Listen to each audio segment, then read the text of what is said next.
Chapter 35. Mike. Standing in front of the warehouse with their POW, Mike, Tim, and Rostam bid farewell to the others. The marina, right? Mike checked one last time. Alex dipped his head. Yep. Okay, remember, don't give anyone that location, even people you think you can trust, and make sure Roberta and Roger stay put. Have your friends out there doing the scouting and route watching meet you guys someplace other than here or the marina to pass on information. Roberta spoke up. We're too tired to go anywhere. Good, Mike said, giving Roberta and her husband a little smile before turning to the cops. Be careful, all of you. Oh, hey, how are you getting them, Mike faltered slightly, then pointed at Roberta and Roger, over the slough? Manny looked like a deer in the headlights, but Alex wore a Cheshire Cat smile as he answered, Guess we'll have to boost a boat. Where are the brothers when something like that comes out of one of you guys' mouths? Mike snorted and looked through the front glass of the warehouse to where Rostam waited, oblivious to what one of the holier-than-thou cops had just uttered. A few handshakes later, and the two groups parted ways, Alex and Manny leading the Maddox couple off to the south on bicycles. Mike's crew took the golf cart on their journey to the boat stashed by the Bayette brothers. Hours before they departed, and knowing they'd need the KPA soldier at least partially ambulatory, Tim administered an intravenous bag to get the man's fluids back on track for the ride to the extraction point. There, the U.S. government could tend to the man's wounds more professionally before they waterboarded him for information. Ironic and bad for the POW. It was what they all thought. The ride through the streets of Petaluma in a fiberglass-bodied, propane-powered golf cart was, in Mike's opinion, ineffective at best. If there was conflict, they were sure to lose their prisoner and likely their own lives. The entire mission to get the POW to the extract LZ was something neither Green Beret had trained for or even heard of anyone else doing. The only military similarity they could make to what they were embarking on was other botched missions like the British SAS group with the call sign Bravo 20 during the First Gulf War. In the group of 8 SAS troopers, only one managed to escape Iraq, while the other 7 were either killed or captured. The men captured endured unthinkable methods of torture for roughly a month before being released back to the coalition forces. Mike and Tim held a mutual understanding that they'd die before being taken prisoner. Theirs wasn't a Cold War-era game where prisoners were exchanged on a monthly basis in secret, away from the public's prying eyes. As prisoners, they knew they would suffer inexorably at the hands of their captors. If they didn't die during their treatment, they'd surely be shot in the back of the head once they were deemed useless to the enemy. At that point, they both knew they would welcome death's merciful embrace. With all that in mind, neither would lay down his weapons in battle. They'd fight, and if they had to, they'd die there in California, fighting for the motherland. Although the golf cart lacked armor and wasn't fast, it was quiet. And in a world without constant barrage of ambient man-made noise, a quiet vehicle was a valuable asset. Tim rode in the second row with the flex-cuffed POW, while Mike and Rostam rode up front. Weapons bristled from the tiny cart as it hummed along the road, passing through neighborhood after neighborhood. Rostam drove, guiding the little cart up into the hills where the men would eventually abandon their ride and walk down the side of the hills that bordered Highway 101. There, the 4 men would cross and make their way through the open countryside to the water's edge where Rostam had hidden the boat. Mike hadn't liked their chances of taking the shorter route along Highway 101, out in the open for what would have been a 15-minute ride. With their current route, they'd only be exposed on the highway for a few brief seconds as they crossed over. Rostam swung the cart off the main road and up a gated drive leading past a large sign that read Petaluma Golf and Country Club, slowing as the road became steeper. Soon, they passed several greens on both sides, and a small single-story clubhouse loomed on the ridgeline ahead. Rostam passed the entrance to the clubhouse and steered to his left toward the parking lot. Off to the west a couple of 100 yards, the men could see a swarm of vultures circling one of the fairways in the distance. Well, that doesn't look good, Mike muttered as he eyed the carrion birds that soared the thermals high above. What do you think it is? Rostam asked, his gaze flicking back and forth between the parking lot and the sky as he wove in between the cars in the lot. Nothing good, Tim quipped from the back. Mike pointed to the left side of the parking lot. Keep going. We're not deviating. Rostam drove the cart off the parking lot pavement and under a stand of trees before bringing the vehicle to a skidding stop. They piled out, and Tim pushed the KPA soldier gently in the back, directing him to follow Mike and Rostam over the edge of the hill towards the highway below. The KPA soldier's arm was wrapped and secured to his body so it wouldn't move around and cause further injury to the already mangled appendage. The man's uniform had previously been ripe with viscid gore that was now dried a blackish color. He suffered in silence, which both Green Berets secretly admired as they moved down the hill. Their prisoner was obviously only a foot soldier, placed in the invasion process to occupy space, operate weapons, and take orders. He was neither defiant nor friendly. He simply appeared to only exist. Mike surmised that could be due to the man being not only badly wounded, but in awe at what he was part of, not to mention being a POW. Despite his admiration for the man's ability to cope with his situation and wounds, he still didn't trust the man and would make every effort to get the KPA man to the extraction site if it meant helping America's cause. The walk to the boat was tense, stressful, and physically demanding, but also uneventful. At the boat, Mike grabbed Rostam by the shoulder to stop the younger man from moving any closer to the watercraft. "Hold up, bro. Let me check this thing for booby traps," Mike admonished. Rostam's jaw dropped at the mention of a booby trap, and his shoulders sagged as Mike pushed past him to begin his work.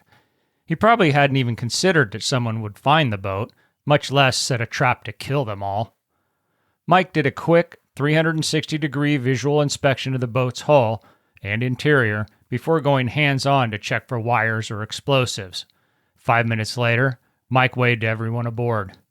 "Good to go, Rostam. Get this bad boy started. You're driving."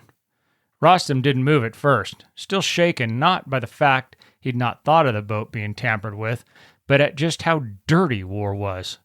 They'd enjoyed some success, even with the loss of Greg and Clay, and later Jim. But with success could come a false sense of invincibility, and even Rostam knew that would only end in disaster. "Come on," Mike urged. Rostam nodded slowly, his lips drawn tight across his teeth. "Okay, let's go, but stay in my ear, Mike. I don't understand this stuff like you guys." Tim eased up behind Rostam and tipped his mouth close to the boy's ear. "What do you like whispered in your ear, boy?" he whispered, his voice airy and suggestive, and then he snorted out a short laugh. Rostam bolted forward, slapping at his ear as though a wasp had buzzed him. "Geez, you're creeping me out, man." Both Green Berets smiled, and for a second, even Rostam laughed, which broke some of the tension hanging so thickly in the air. The KPA soldier stared at them in confusion. As Rostam climbed into the rear of the boat, he looked up at the three men standing on the bank and marveled at how utterly unbelievable his position in life was at that very moment. The motor started, and once the other three were loaded, Rostam eased the little boat into the deeper water, applying throttle as the rear of the boat sank slightly and the bow rose. Tim sat up near the front with the KPA soldier, their hair blown back as the boat cut through the cool night air. Mike sat on the seat in front of Rostam, his rifle laid easily across his thighs, his head, like that of a lion, moving back and forth, searching for threats. Turning around, Mike leaned in closer. "Stay close to the shoreline. There could be a submarine out there, and I don't want it popping up and tearing us to shreds." Rostam's face was scrunched up from the wind beating at his features. "Don't worry about any bigger boats being able to get anywhere near the shore. It's way too shallow. Regular boaters get hung up there all the time." Mike just nodded as the boat cut through the muddy waters of the slough, heading south. The trip to the mouth of the slough took less than Mike would have expected, and soon they were motoring across the open waters of San Pablo Bay. Within minutes, they were back in another channel as Rostam held out his index finger, counting the waterway openings as they shot past each one. A short time later, they were back out in the bay, bouncing over the tops of small whitecaps, which made for a very uncomfortable ride. Everyone, including Rostam, was forced to hang on to something inside the boat or be tossed over the side as each wave they crashed into buffeted the boat. Their rough ride continued as they approached a massive bridge looming overhead in the distance. Even though it was night, They could all make out the hulking span. Tim knew from his maps the bridge would be the Carquinez Bridge, and they'd soon be in the Carquinez Straits until they passed under the Benicia Bridge a few miles further east. After they passed under the Benicia Bridge, Rostam throttled back and began checking his fuel situation. When he finished, he waved a beckoning hand toward Mike. "I'm going to slow down a little. Can you pour the fuel from the cans into the bladder here?" Without answering, Mike went to work. As soon as he was done, Rostam rolled on the throttle and the boat sped back up, making its way through much calmer waters than they'd suffered through in the Straits. 3 hours into the trip, they entered a channel, and the water couldn't have been calmer, much to the relief of the entire crew, including their beleaguered prisoner. After cruising for another 30 minutes, they entered the Sacramento River. The shoreline on both sides seemed dangerously close after running in the open water for so long. They only spent 10 minutes in the river before Rostam pushed the boat's rudder to the right, taking Steamboat Slough, another narrow channel of water that led to the east. Steamboat Slough was roughly 4 times narrower than the Sacramento River had been, but there wasn't a single building along its shoreline. Rostam slowed the boat enough to make sure he didn't run into any water obstacles as he carefully picked his way up the channel. No words were needed between the two Green Berets. Tim's weapon swept the northern shoreline while Mike oriented himself to cover their south side. Mike adjusted his body and gave Rostam a gesture with his chin. "Hey, if something lights off, listen to what I tell you to do." Rostam nodded and then wondered what that even meant. If something lit off, as Mike had put it, there would be 1,000,001 things Mike could holler at him in the heat of battle. He'd like to know what the possible orders were ahead of time, so he could better process them under fire. "Like what?" he called out softly. "What?" Mike asked. "Like, what are you going to tell me to do?" Mike heard the younger man that time and just shook his head. "I don't know. Things like go left, turn around, ram the shore, shit like that," Mike said, giving Rostam a look that told the Bayat boy to be ready for anything. To take his mind off the possibility of a gun battle, Rostam checked his fuel situation and realized they'd have to scavenge for gas, and soon. He was sure there was a road on the southern bank, but the dense trees and bushes that lined the bank made it impossible to see if there was any marooned vehicles they could siphon gas from. When Rostam slowed, Mike turned back, his face creased with worry. "What are you doing?" Mike asked, his voice gravelly with fatigue and stress. "We need to scavenge fuel. There's a road up there," Rostam said, pointing south. "It's a country road, but there should be cars somewhere on it." "Are there any restaurants or bars with docks and parking lots you know of?" Mike asked, his mind racing over his options. "There are farms with lots of tractors and stuff like that up on the other side of the road," Rostam said, then frowned. "Wait a minute. There's a hotel or some fancy mansion thing up ahead. It's not far." "That's our target, then. I don't want to fight some farmer for his fuel when we can just walk in and take it from parked cars at a hotel." The morning was beginning to cast its golden rays across the sky. In the distance, Rostam caught sight of the covered dock used by guests at the hotel. Mike also spotted the fashionable covered awnings over the berthing areas and directed Rostam to pilot the boat toward the shore, 100 yards short of the dock. They had 2 5-gallon cans they'd emptied during their night and early morning outing across the waterways. Mike grabbed one of the cans and handed the other to Tim. "Will this get us to Sac and back here?" Mike asked. "Should." Rostam nudged the empty fuel bladder with the toe of his boot. "Good." Mike stuffed a length of hose into a cargo pocket and stepped off the boat onto the rocky shore's embankment. "Watch this dude," Tim instructed. "If he tries anything, do your best not to kill him, okay?" Rostam shot the KPA soldier a look, then glanced back at Tim. "I don't think he's in shape to try anything." "Just watch him, man," Tim reiterated. Rostam hefted his rifle and sat on the bench facing the wounded KPA soldier who lay in the bottom of the boat. At some point, he'd slipped off the bench seat, slumped into the bottom of the boat, and bounced around like a rag doll until they found the smoother waters of the narrow channels. On land, Mike took the lead, his rifle held in his right hand, while his left hand clung to the gas can. When he reached the road, he stopped and checked in both directions. Seeing nothing, He hurried across the street and into a cluster of bushes on the opposite side of the little country road, Tim right behind him. From the bushes, they could see the front of the hotel and the opulently landscaped grounds.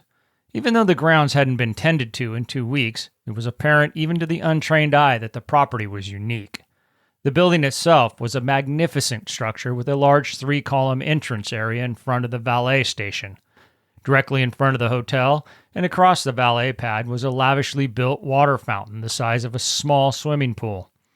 "Get a load of this place," Tim whispered. "Right?" Mike murmured back. After a moment's hesitation to orientate themselves and make sure they weren't about to walk into an ambush, they pushed forward, moving along the right side of the extravagant property. Dropping down onto the property, they ran into a snag in the form of an 8-foot ivy-covered fence that encircled a sports court. They skirted the court, following it to their right until it ended, and they could see a small parking lot ahead. Mike moved quicker than he'd have liked, considering he was pushing into unknown space. The first vehicle he came to was an Audi Q7. He stopped next to the vehicle's fuel tank door and stared at it for a moment. There was no latch or keyhole, so he pressed on the small door. The door disengaged and swung open to expose the gas cap. Quickly, he unscrewed the cap, pulled out the length of hose, and fed it into the fuel tank opening. When he was sure the hose was inside the tank, he unscrewed the top on his fuel can and then braced himself for the taste of gas. Luckily, he withdrew the hose from his mouth before the fluid poured freely onto the ground. He put the gushing end of the hose into the gas can and gave Tim a broad smile. "Get that one ready. I bet this will be a one-stop deal." Tim unscrewed his can's lid and set the container over next to Mike's. When the first can was full, Mike switched the hose to the second can and went back to scanning the area. When he'd topped off the second can, Tim secured the lid, and then they stood up and turned to leave. "Hey, wait a minute!" The sound of a woman's voice nearly caused cardiac episodes in both men's chests at almost exactly the same instant. 2 5-gallon jugs of gas dropped to the ground as 2 suppressed-tipped rifles swung hard and fast in the direction the voice emanated from. Mike was already moving laterally in order to make shooting both of them more difficult when he saw a very attractive woman standing near the edge of the parking lot closest to the hotel. She appeared to be approximately 30 years old, had a slender yet athletic build, and wore a summer dress with a pair of wedge-heeled sandals. Other than her golden brown hair being slightly mussed, she looked as normal and healthy and beautiful as Mike could ever remember any girl looking in his life. While she didn't advance towards them, she didn't seem worried that the rifles were pointed in her direction either. Mike and Tim stared at the woman for a half a second before scanning the area for other threats. To get locked in on the woman could mean not seeing the real threat. When nothing nefarious manifested itself, they depressed their rifles to the low ready. "You alone?" Mike called out. The woman's features relaxed and she smiled. "No, but the rest of them were too scared to come out here and confront you 2 guys. "How many of you are there?" Mike asked. 2. Me and the cook." "Where is he?" Mike asked, his eyes sweeping to the windows above them. "In the kitchen, hiding. Are you guys with the military?" she asked, navigating away from their original conversation. They exchanged a glance. Both were clothed in long-sleeve flannel shirts with the dirty sleeves rolled to the elbow and wore blue jeans. The woman must have keyed on the fact that they wore their battle gear and body armor over the flannel shirts, giving them a sort of mercenary appearance. "We are with the United States military," Mike answered, studying the woman's features as he answered. The woman began walking towards them. "I'm Emily," she said, her expression conveying she expected their names in return. "Mike and Tim," Mike stammered. Emily stopped in front of the 2 broad-shouldered soldiers, her brown eyes turned up to theirs. She was a full 6 or 8 inches shorter than either man, and she squinted in the early morning light as she studied their faces. "Well, Mike and Tim from the United States military, what happened? Why isn't anything working?" Mike shifted uncomfortably under the direct scrutiny of the small but seemingly fearless female. Well, America is at war, ma'am." "Why doesn't anything work?" Emily shot back, as if the idea of being at war somehow wasn't a concern of hers, or it ranked lower than the eradication of nearly all electronics. We think China detonated a weapon that killed the power grid, then they invaded along with North Korea. Emily cocked her head to one side. How long before the power's back on? Mike sniffed.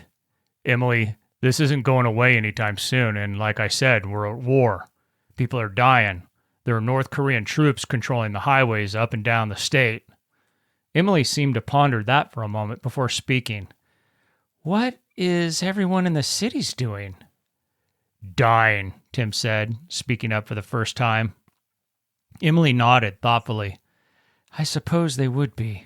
She ran her hands through her hair as if trying to give it some life, then turned back to Mike. Food? Medicine? Stuff like that? Is it all gone? Or at least no more is coming into those areas? That's what's happening, Mike answered ruthfully. What's the government doing? Fighting for its life, trying to organize civilians to help fight in the occupied territories. Emily's brows rose. Am I in occupied territory? Grimacing, Mike nodded, then gave Emily a questioning look. How have you been surviving? Emily gave a little laugh. Well, I haven't been able to get my nails done or take a decent shower, but there were fishing poles in some of the boats at the dock. Me and Pierre have been fishing and finding creative ways to prepare whatever we catch. That, and the hotel restaurant is stocked pretty well, so that's what we've survived off of.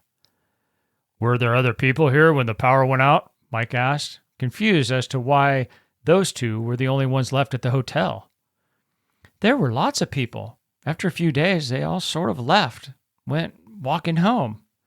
Mike considered her for a moment. And you stayed? Why? I live in San Diego. It's too far to walk. I was up here on a long weekend to get away from my work and everything else. I was here alone by design, Emily said, her shoulders sagging as she finished. Looking down at the cans of gas and the hose in Mike's pocket, she closed her eyes and drew in a woeful breath. I guess it must be bad if the military is stealing gas from people's cars. We're all in trouble, Emily, Mike said defensively. Well, how did you guys get here and where are you heading? We're going to Sacramento to drop off a prisoner, Mike answered, as if that was a normal everyday occurrence. Emily perked up at that. Can I come with you guys? You can drop me off. Mike shook his head gravely. You can't go to the big city. Those places are the most dangerous, and not just because of enemy forces. Food and water shortages are causing a lot of violence. Emily's hands went to her lips as she stared Mike down. Hey, you've got a good thing going here. He didn't want a big argument with a woman he'd just met. We can check on you on the way back. Maybe drop some protection off for you. Guns? Emily asked flatly. Yeah, guns, if you want 'em. I do. You know how to use 'em? I do. He raised a brow, not sure he believed her. I did my residency in Philly. Sort of had to learn to use a gun in order to walk to and from work. I'll see what I can do, he said. I can't make any promises, though. There's not much between here and Sac, and we aren't taking anything from anyone. Fair enough. Whatever you can do is fine. Can we meet Pierre? Mike asked, gesturing toward the hotel. Emily glanced over her shoulder, then chuckled softly. Let me see if he'll come out. She turned and marched back toward the building, leaving Mike and Tim to exchange what the hell just happened looks with one another. A moment later, Emily returned with a man in tow. Pierre turned out to be a Frenchman in his late 60s who was in the States on a work visa while he helped put the hotel on the map with his menu. This is Pierre, Emily said. The two hardened soldiers nodded politely. I'm Mike, and this is Tim. Pierre rubbed at the front of his pants nervously, shaking his head as they introduced themselves. Emily murmured something to the chef Mike couldn't understand. At his raised brows, she smiled. Pierre speaks very little English. And you speak French? Mike asked, intrigued by the diamond in the rough he'd just stumbled upon. Although rather serious and very direct, Emily's personality seemed to bring a dash of effervescence to her environment. Mike waited for it to burst out in her speech or in action, but the underlying trait failed to fully show itself. I speak enough to get by, and my French has improved tremendously over the past 2 weeks. It's the only language we speak. She gave a little heft of her bare, tanned shoulders. Mike scratched at the back of his neck as he thought about what Emily had said about Philly. You're a doc? Emily nodded. I am. If I got you some equipment, could you treat wounded or injured people here? Mike asked slowly, beginning to formulate a plan. Emily shrugged again and held her hands out. It's not the best place for that sort of thing. But you could with the right gear, Mike pressed. Yes, I could do some rudimentary treatments here. We have to go, but I'll definitely see you again. He started to reach for his gas can, but stopped and regarded Emily for a moment. Come here, he said as he drew his pistol from its holster. He held the weapon out as Emily approached.